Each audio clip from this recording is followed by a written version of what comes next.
शांति। 8 अगस्त 2025 के ईश्वरीय महावाक्य पहले सुनते हैं मुरली के मुख्य पॉइंट्स। बाबा ने कहा, खुशी मनाओ, 84 जन्मों का चक्र पूरा हुआ, अब अपने घर वापसी का समय है।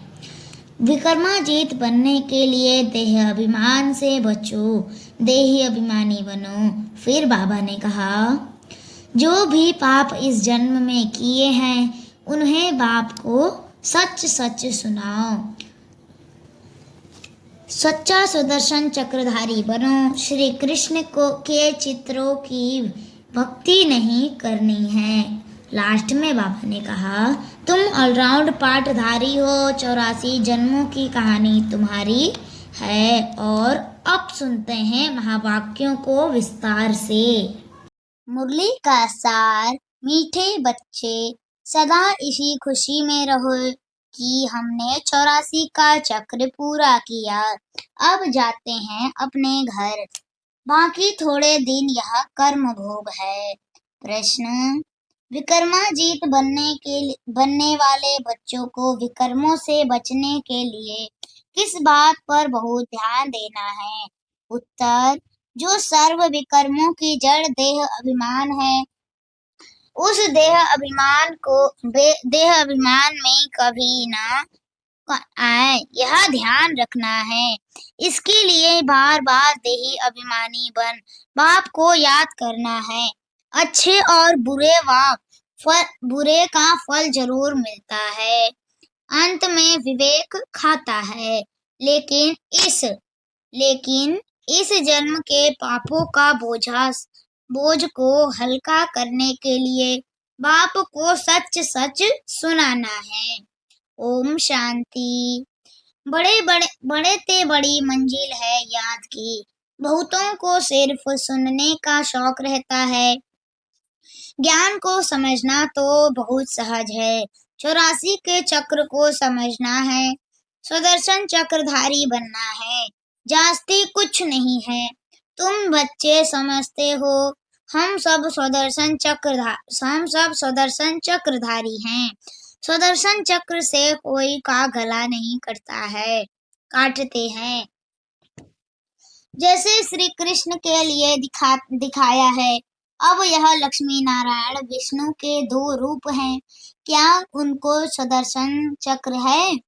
फिर श्री कृष्ण को चक्र क्यों दिखाते हैं? एक मैगजीन निकालते हैं जिसमें श्री कृष्ण के ऐसे बहुत चित्र दिखाते हैं। बाप तो आकर तुम्हें राजयोग सिखाते हैं, न कि चक्र से असुरों का घात करते हैं। असुर उनको कहा जाता है जिनका आसुरी स्वभाव है। बाकी मनुष्य तो मनुष्य है न, ऐसे नहीं। सुदर्शन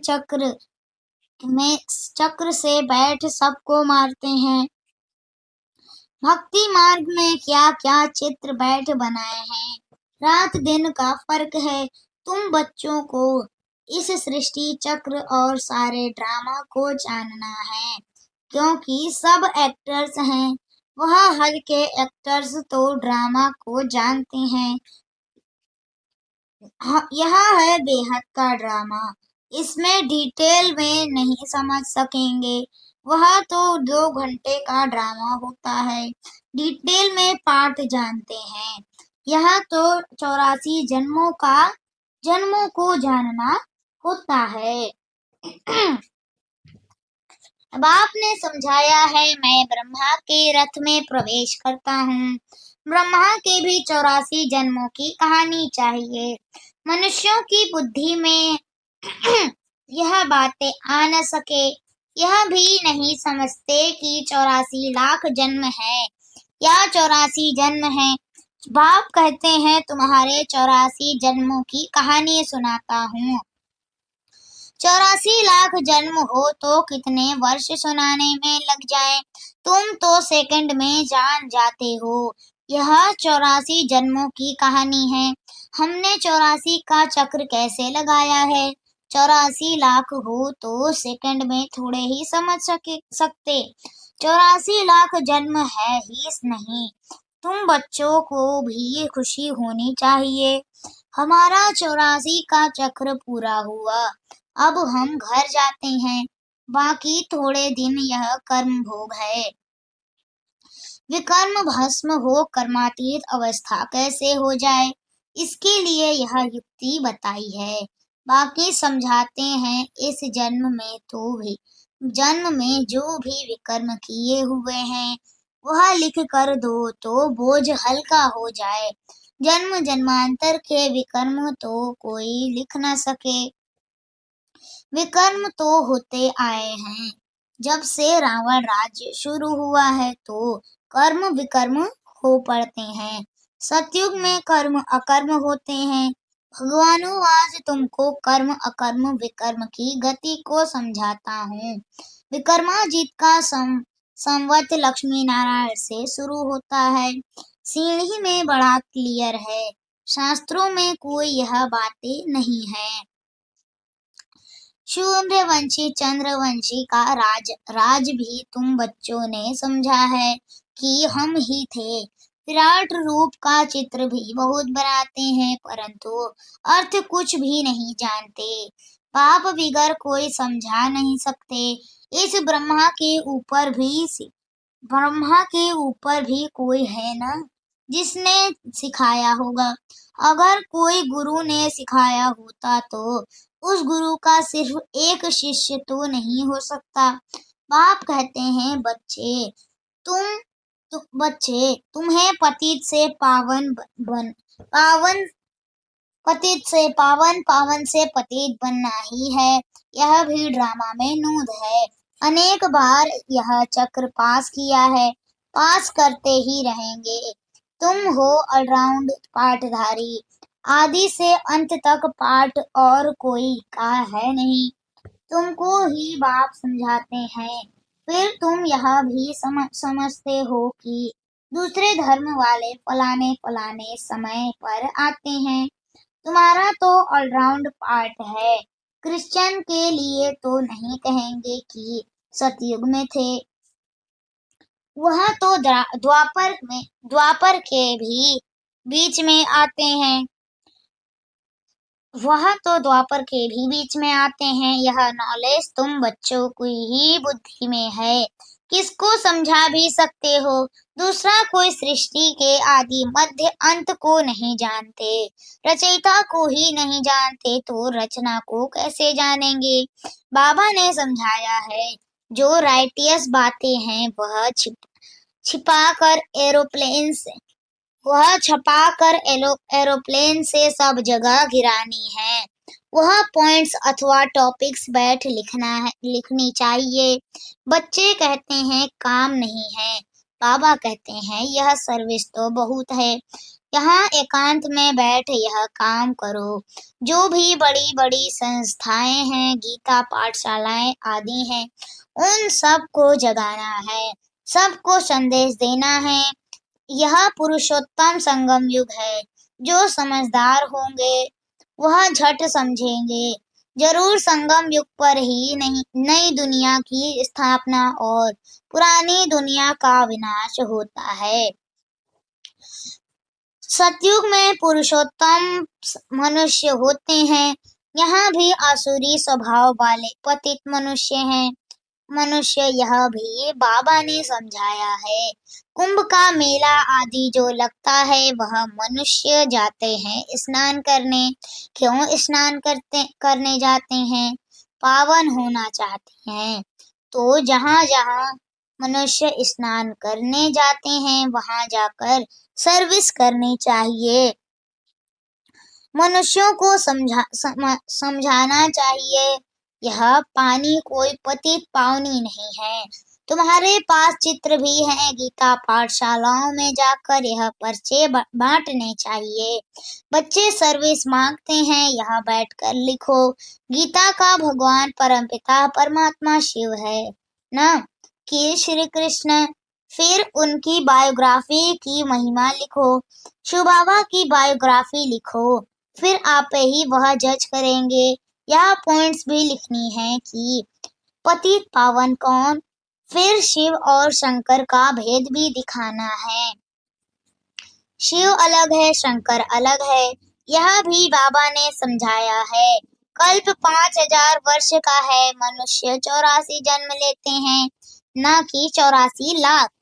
यह मुख्य मुख्य बातें शॉर्ट में लिखनी चाहिए, जो एरोप्लेन से भी गिरा सकते हैं, समझा भी सकते हैं। यह जैसे गोला है, इसमें क्लियर है, फलाने फलाने धर्म फलाने फलाने समय पर स्थापन होते हैं, तो यह गोला भी होना चाहिए। इसलिए मुख्य 12 चित्रों के कैलेंडर्स भी छपवा सकते हो, जिसमें सारा ज्ञान आ जाए और सर्विस सहज हो सके।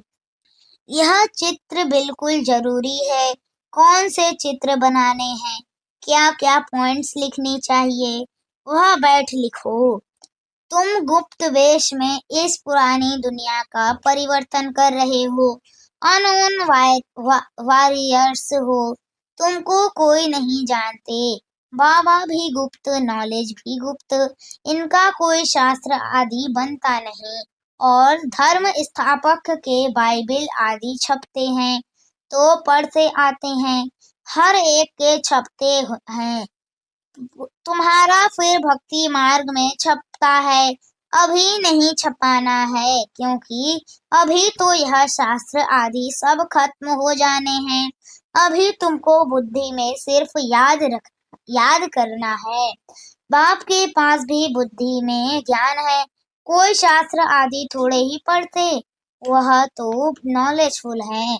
नॉलेजफुल का अर्थ फिर मनुष्य समझते हैं, सबके दिलों को जानने वाला है। भगवान देखते हैं तब तो कर्मों का फल देते हैं। बाप कहते हैं यह ड्रामा में नूद है। ड्रामा में जो विकर्म करते हैं तो उनकी सजा होती जाती है, अच्छे व बुरे कर्मों का फल मिलता है। उसकी लिखत तो कोई है नहीं, मनुष्य समझ सकते हैं जरूर कर्मों का फल दूसरे जन्म में मिलता है। अंत घड़ी विवेक फिर बहुत खाता है। हमने यहाँ पाप किए, सब याद आता है, जैसा कर्म वैसा जन्म मिलेगा। अभी तुम विक्रमाजीत बनते हो तो कोई भी ऐसा विकर्म नहीं करना चाहिए। बड़े ते बड़ा विकर्म है देह अभिमानी बनना। बाबा बार बार कहते हैं देही अभिमानी बन, बाप को याद करो, पवित्र तो रहना ही है। सबसे बड़ा पाप है काम कटारी चलाना, यही आदि मध्य अंत दुख देने वाला है। इसलिए सन्यासी भी कहते यह काग विष्टा समान सुख है, वहाँ दुख का नाम नहीं होता है, यहाँ दुख ही दुख है। इसलिए सन्यासियों को वैराग्य आता है, परंतु वह जंगल में चले जाते हैं, तो उन्हों का है हद का वैराग्य, तुम्हारा है बेहद का वैराग्य। यह दुनिया ही छीछी है। सब कहते हैं बाबा आकर हमारे दुख हर कर सुख दो, बाप ही दुख हरता सुख करता है। तुम बच्चे ही समझते हो कि नई दुनिया में इन देवी देवताओं का राज्य था, वहाँ किसी भी प्रकार का दुख नहीं था। जब कोई शरीर छोड़ता है तो मनुष्य कहते हैं स्वर्गवासी हुआ, परंतु यह थोड़े ही समझते कि हम नरक में हैं, हम जब मरे तब स्वर्ग में जाएं, परंतु वह भी स्वर्ग में गया, वह यहाँ नरक में आया, कुछ भी समझते नहीं। तुम बच्चे 3 बाप का राज भी सबको समझा सकते हो। 2 बाप तो सब समझते हैं, लौकिक और पारलौकिक, और यहाँ अलौकिक प्रजापिता ब्रह्मा। फिर है यहाँ संगम युग पर ब्राह्मण भी चाहिए ना। वह ब्राह्मण कोई ब्रह्मा के मुख वंशावली थोड़े हैं। जानते हैं ब्रह्मा था, इसलिए ब्राह्मण देवी देवताएं नमः कहते हैं।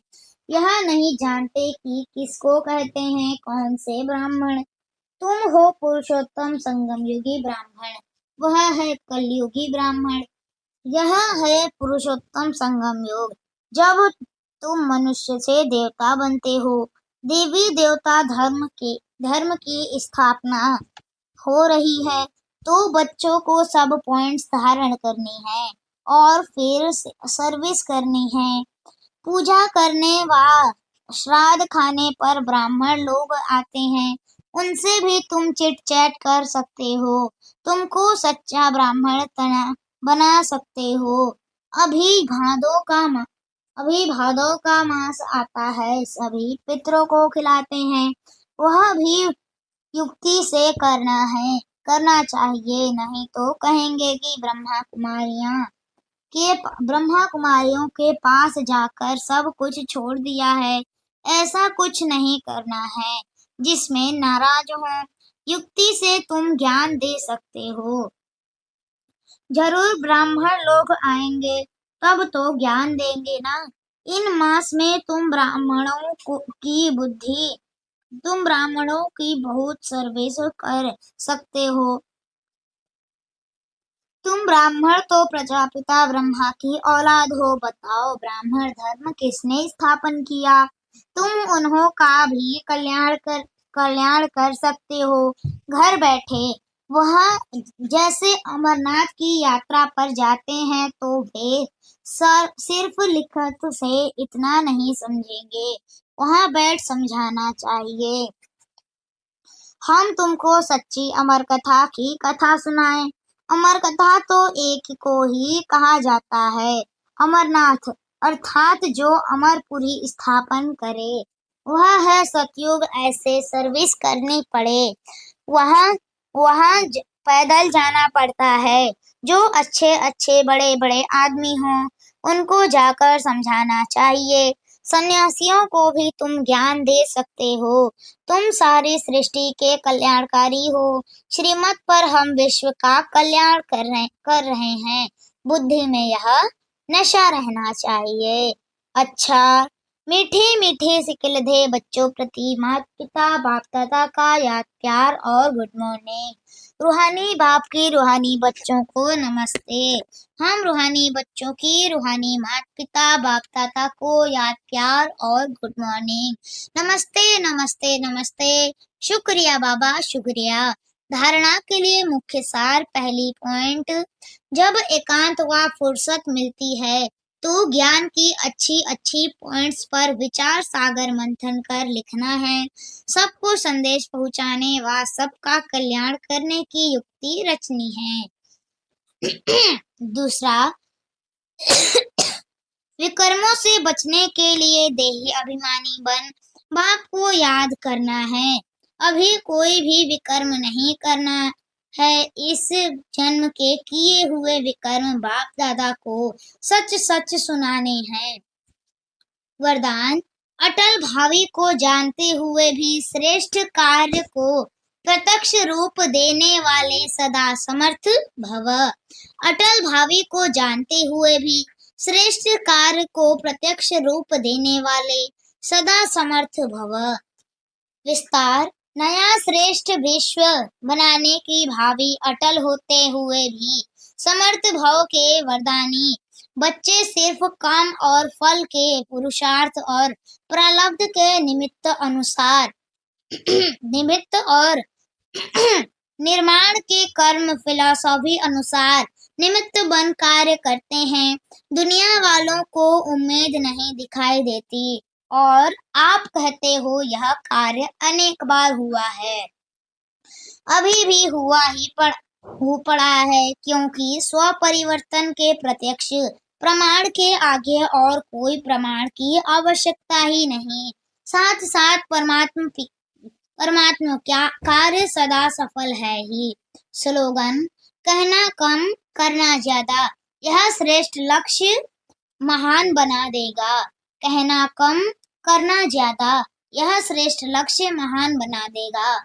अव्यक्त इशारे, सहयोगी बनना है तो परमात्मा प्यार के अनुभवी बनो। सेवा में व स्वयं की चढ़ती कला में सफलता का मुख्य आधार है एक बाप से अटूट प्यार। बाप के सिवाय और कुछ दिखाई न दे। संकल्प में भी बाबा, बोल में भी बाबा, कर्म में भी बाप का साथ। ऐसी लवलीन स्थिति में रह एक शब्द भी बोलेंगे तो वह स्नेह के बोल दूसरी आत्मा को भी स्नेह में बांध देंगे। ऐसे लवलीन आत्मा का एक बाप शब्द ही जादू मंत्र का काम करेगा। अच्छा, ओम शांति।